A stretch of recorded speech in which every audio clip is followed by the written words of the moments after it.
दोस्तों नमस्कार, मैं हूं शैलेंद्र सिंह और आप देख रहे हैं हमारा YouTube चैनल शब्द शब्द शैलेंद्र सिंह। आज हमारे साथ हैं मनीषा, जो बैंकर हैं। साथ ही साथ उन्होंने उत्तर प्रदेश से लेके और मिसेज यूनिवर्स तक अपना एक जो सौंदर्य प्रतियोगिताएं हैं उनमें प्रतिभा को दिखाया है, टाइटल जीते हैं और डॉग लवर हैं। साथ ही साथ अभी वो कोरियोग्राफी को प्रतिभा दिखाएंगी। एक जो यात्रा थी मनीषा जी की, कैसे शुरू हुई, एक सामान्य लड़की सी क्या कठिनाइयाँ थीं और किस तरीके से आगे बढ़ी, इस सफ़र को आज जानेंगे। मनीषा जी, बहुत बहुत स्वागत आपका। बहुत बहुत धन्यवाद सर, आभार आपका।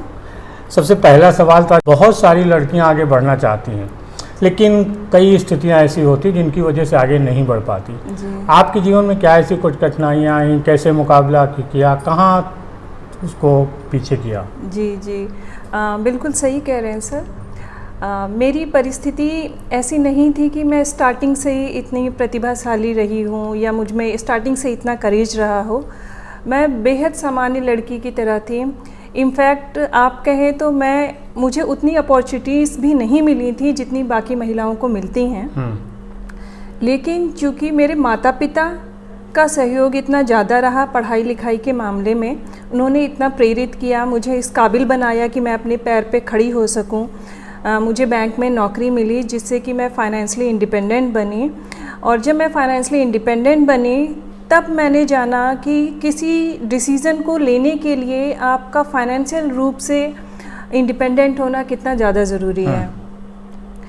तो पहला तो मेरा संदेश यही रहेगा बाकी सभी महिलाओं को कि आपके घर में जो बच्चियां हैं, बच्चे हैं, जो आपकी सिस्टर्स हैं, उन्हें प्लीज़ कोई ना कोई स्किल ज़रूर सिखाएं जिससे कि वो अपना अर्जित कर सकें, आत्मनिर्भर बन सकें, आय अर्जित कर सकें और अपनी बेसिक ज़रूरतों के अलावा उनका जो सपना है वो उसे पूरा कर सकें। अच्छा, आपने यूपीएससी की भी तैयारी की? जी सर। बहुत सारे बच्चे तैयारी करते हैं, असफल होते हैं, कई बार बहुत डिप्रेशन में चले जाते हैं। जी सर। आप उस स्थिति से कैसे निकली, कुछ बताइए ऐसे बच्चों के लिए। सर, मैं बताना चाहूँगी कि जब मैं पढ़ाई कंप्लीट ही कर रही थी अपनी, तो मेरे आगे सबसे बड़ा चैलेंज ये था कि मैं कैसे जल्दी से जल्दी इनकम जनरेट करना शुरू कर सकूं। क्योंकि मुझे अपने परिवार पे बोझ भी नहीं बनना था। अभी तक उन्होंने 20 साल तक मुझे पढ़ाया लिखाया, मुझे उसका कुछ ना कुछ जो है पे बैक करना स्टार्ट करना था। तो आईएएस की तैयारी करना मेरा फर्स्ट लिस्ट में था। लेकिन जैसे बोलते हैं ना, लो हैंगिंग फ्रूट्स, क्योंकि उस वक्त आईएएस की तैयारी करना, एग्ज़ाम देना और फिर एग्ज़ाम का रिज़ल्ट आना, ये सब कुछ प्रक्रिया में करीब करीब 2 साल तो लग ही जाते थे।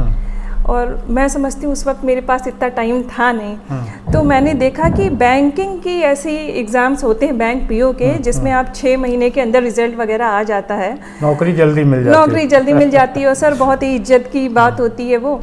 और मेरे पिताजी भी यही चाहते थे।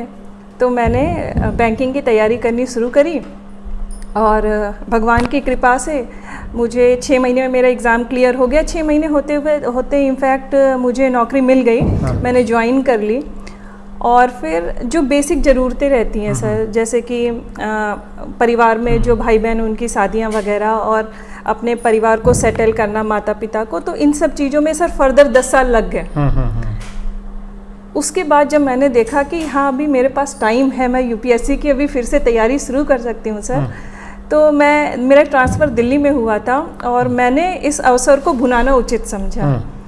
फिर मैंने यूपीएससी की तैयारी शुरू करी। हालांकि उस एज में मेरे पास सिर्फ लास्ट अटेम्प्ट बचा था कि मैं एक ही अटेम्प्ट दे सकती हूँ उस एज में, लेकिन मैंने वो जुआ खेला सर। अच्छा। मैंने सोचा कि कुछ भी नहीं होगा, तो एटलीस्ट जो मुझे पूरे प्रोसेस में जो नॉलेज, डिसिप्लिन आएगा, वो तो मैं किसी को, मतलब कोई नहीं ले सकता मुझे। तो मैंने यूपीएससी की तैयारी शुरू करी। लगभग 2 साल मैंने तैयारी करी सर।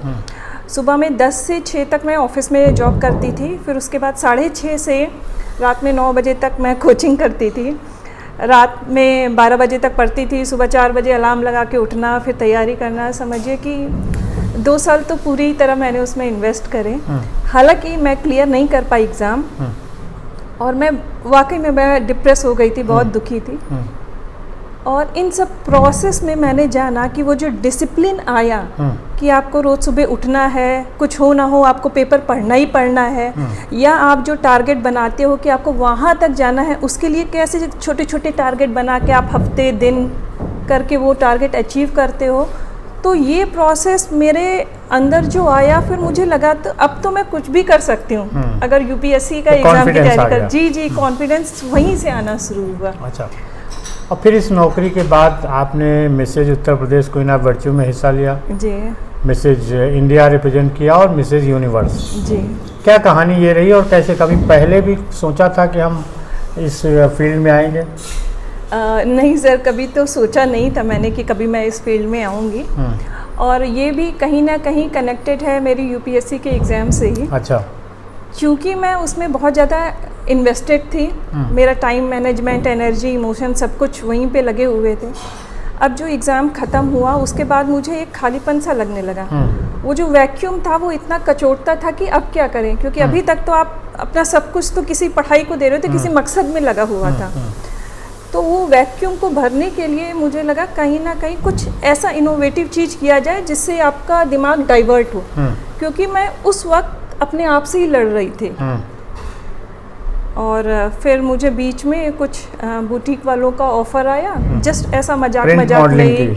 हाँ, मतलब एग्जैक्टली वो मॉडलिंग वर्ड भी मेरे दिमाग में नहीं था। उन्होंने बोला कि बस ये कुछ कपड़े हैं, इन्हें ट्राई करना है और फ़ोटो वगैरह खींचते हैं। मुझे अच्छा लगा, वो टाइम भी बीतता गया, मुझे पता नहीं चला। और तो मुझे लगा कि ठीक है, ये कुछ अच्छी चीज़ है, नई फील्ड है। और यूपीएससी की तैयारी के दौरान मेरा वज़न भी काफ़ी बढ़ गया था, मैं करीब 75 kg की हो गई थी। तो ये मॉडलिंग के दौरान मुझे वो वेट रिड्यूस करने में काफ़ी हेल्प मिली, क्योंकि मैं किसी पर्पस के लिए कर रही थी।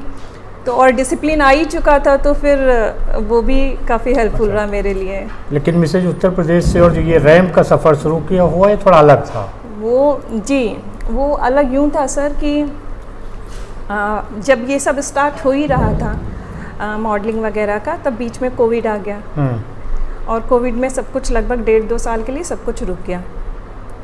मैं भी थोड़ा थोड़ा भूलने लगी थी। हाँ, लेकिन फ़िटनेस वगैरह आ चुका था मेरे अंदर कि हाँ, फ़िटनेस के लिए कुछ ना कुछ करते रहना है। एक दिन मैं ऑफिस जा ही रही थी, तो मुझे रेडियो पे कुछ सुनाई दिया, कुछ ऐड वगैरह चल रहा था Mrs Uttar Pradesh queen of virtue का।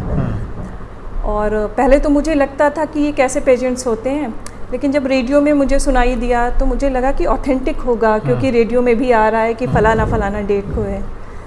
मैंने अप्रोच किया वहाँ पे, तो उन्होंने बोला कि अब तो डेट्स निकल चुकी हैं। अच्छा। तो अभी तो नहीं हो पाएगा। अब चूँकि मेरे पास थोड़ा सा एक्सपीरियंस था मॉडलिंग का, तो मैंने उन्होंने फिर भी बोला कि अच्छा फ़ोटोग्राफ्स वगैरह देखिए, भेजिए। मैंने भेजी, उन्हें पसंद आई, चूँकि वो पोर्टफोलियो तैयार था मेरा। तो उन्होंने मुझे वाइल्ड कार्ड एंट्री दी। अच्छा।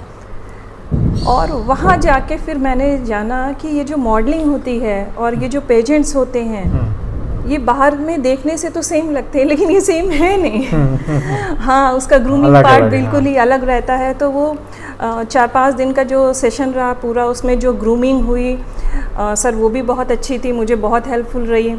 और फिर मिसेस उत्तर प्रदेश में मुझे ब्यूटी विद द पर्पस का खिताब मिला। और इतना बड़ा प्लेटफॉर्म था सर, उससे लोग मुझे जानने लगे फर्दर। फिर उसके बाद मिसेस एशिया की बारी आई।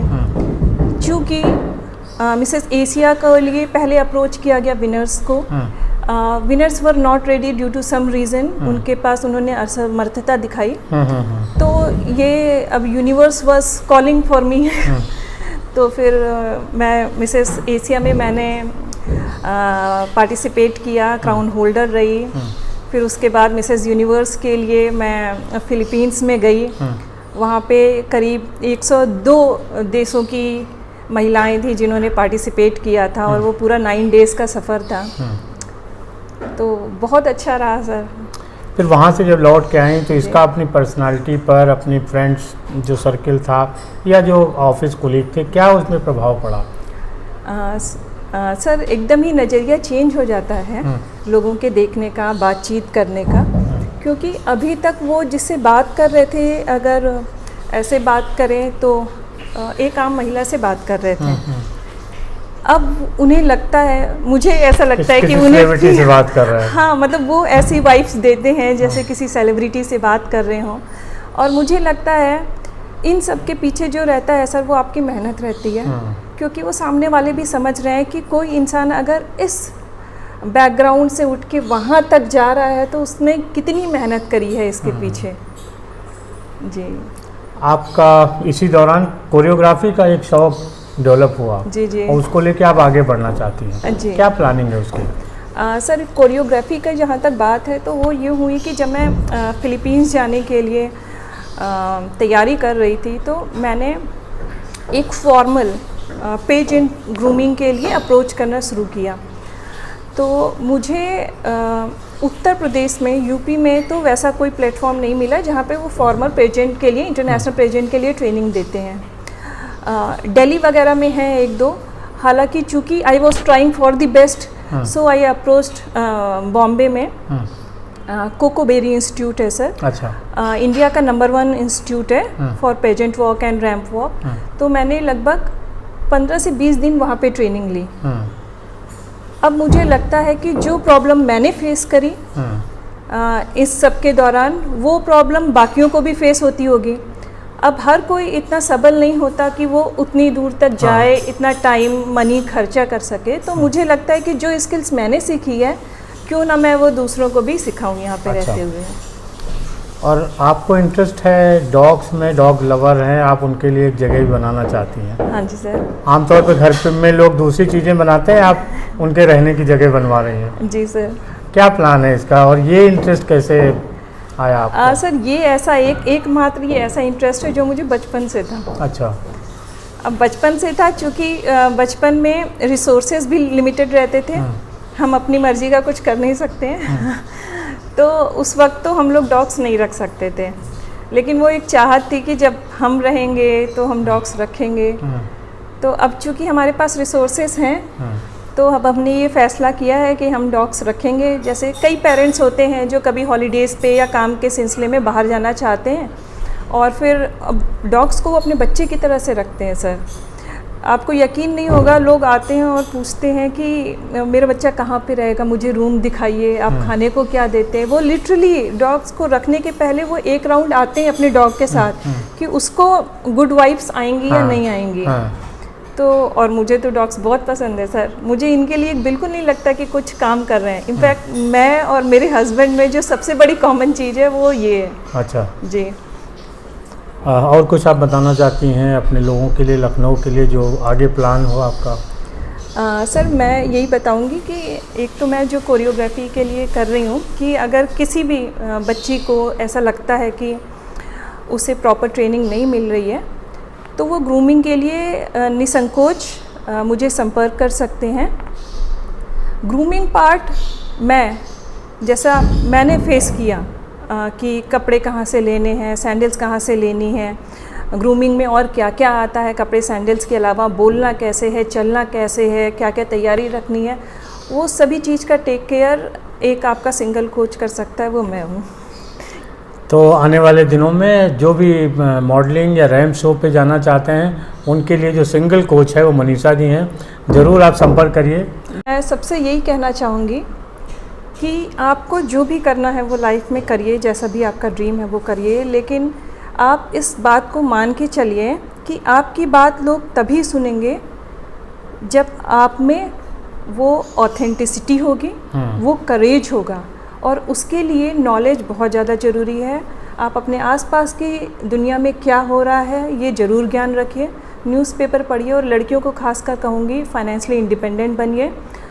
आपके अपने लोग आपको अच्छा जीवन दे सकते हैं, खाने पीने को दे सकते हैं, बहुत बढ़िया लाइफ दे सकते हैं, लेकिन आपके सपने आप खुद ही पूरा कर सकती हैं, और उसके लिए आपको मजबूत होना बहुत ज़्यादा ज़रूरी है। आपको अपने सपने खुद पूरे करने हैं जी, और उसके लिए पूरी मेहनत खुद ही करनी है। जी, बहुत शुक्रिया। Thank you sir. Thank you. Thank you.